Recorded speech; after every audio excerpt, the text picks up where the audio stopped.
I think to see the look on people's faces when they look at something they've never seen before and maybe they've never even imagined, the thought that something so unique could suddenly materialize in this, in a rural part of South France, known for the wine, and to suddenly be flying around in the sky, you know, you switch on YouTube and there's a flying bird. Where's that come from? Who made that? And it's just come out of some remote little village in the south of France by some random artist who's got obsessive and done it. That's the drive. That's what pushes me. It's to just change people's perceptions of what can be done.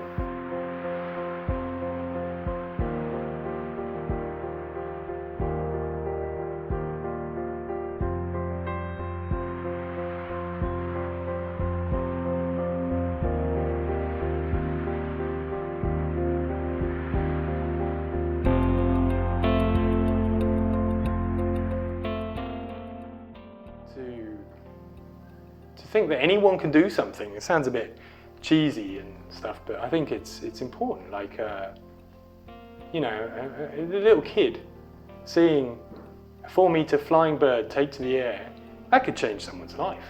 If I'd seen that when I was 5 years old, that would have changed my life.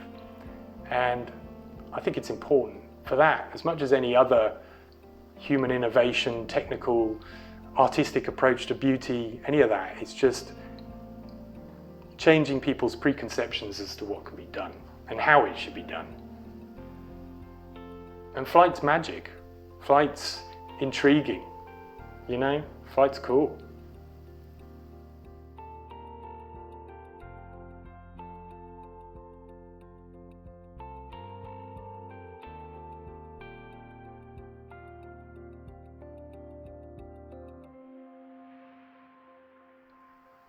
So, for me, the beauty of the art is the movement. It's the intoxicating movement. And in nature, I think nature's full of movement, but if I can think of any creature that has this intoxicating, complex movement, it's a bird. The way they fly, everything is just so fine-tuned. I can sit in my window and I can see these birds, and I watch them on windy days, all the crows that sit over there. And I've seen crows fly up to their perch backwards, uphill, come up, land, and all the other birds kind of look around, not bad, check this. And they'd fly off and they do their little things, and I've seen birds flying upside down to show off. I mean, they're just, the technicality of being able to do that is incredible. There's nothing like it. And when you compare that to a drone with a computer on board, with a self-leveling system, with a GPS, all this stuff whizzing away, it's just, technology should not lead the way, you know? Nature should always guide us. We should learn from nature and let that be the influencer. Let that tell us how to do things.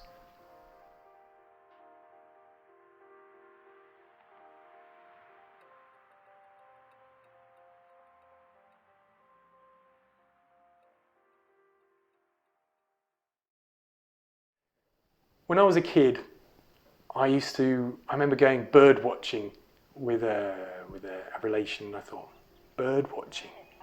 Who's going to go and sit in a hut for hours, look at a pond, and from 200 meters away, look at a couple of birds? I didn't get it, right? I mean, I love flying. You show me a big machine with big engines, I'd love that. You want me to sit and look at a small pigeon-sized bird from 200 meters? I didn't get it. But now I get it. It's funny, when you investigate something and you start to get into it and you really analyze it, then you're interested. Now I can't stop looking. I spend every waking minute looking, but I flick my eyes to try and get that moment, to snapshot what the wing is doing.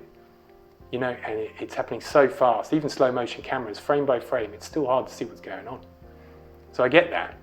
And I think so many people get that. So many people not only the movement, but the beauty of birds. They're just absolutely fascinating.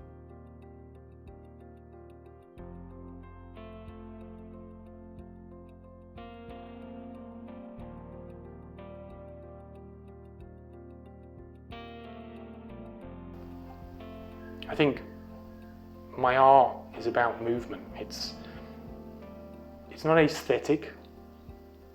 I tried doing art that gave a message, and it seems shallow to give a message. People don't need to be told a message. People have their own ideas, and so they should. So I need to do an art that's beautiful. We all do. I was to sit in a room with a ballerina, and one spinning round and pirouetting, and every moment of that movement comes together to create a triple somersault and a leap. You know, if she didn't get it absolutely perfect, there'd be no leap. You wouldn't get as high. All the movement, all the momentum has to happen at the right moment to make that come together to get so high. And it's beautiful. It's amazing. How does that come together? How does that movement work?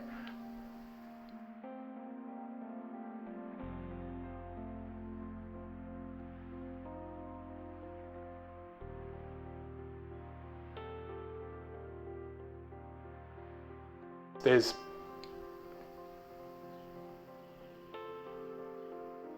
something about forgetting our roots, you know, forgetting nature, or, you know, we're so consumed about progressing and advancing and creating that we kind of lose the beauty, the essence.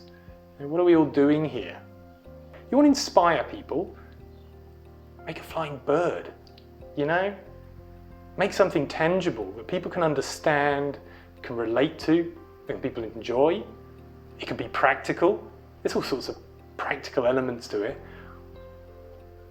I just think if we can concentrate on what's in front of us, on the millions of years of evolution that have developed a bird into the most beautiful,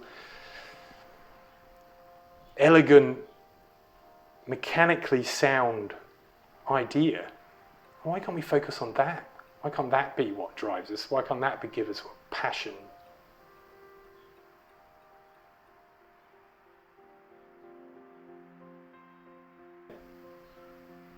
You have to find what you like, don't you? Find what you were dreaming of when you were a kid. I think it's too easy to forget what we were dreaming of when we were kids. I think kids is the true us. You know, when you're young, you're not marked by, you know, what you're supposed to do, all this stuff around us. You know what you like, you know what you want to do. You know, you want to be a fireman? Great. You know, you want to fly? Great. You know, that's cool. We should all be kids. I'm a kid. I aim every day to remain a kid. I think that's important. I think if we all have the inner kid, let it out. You know, if the adult tells him to be quiet and go back and do the normal thing, tell the adult to be the kid. That's what I say. Yeah, that's all I got.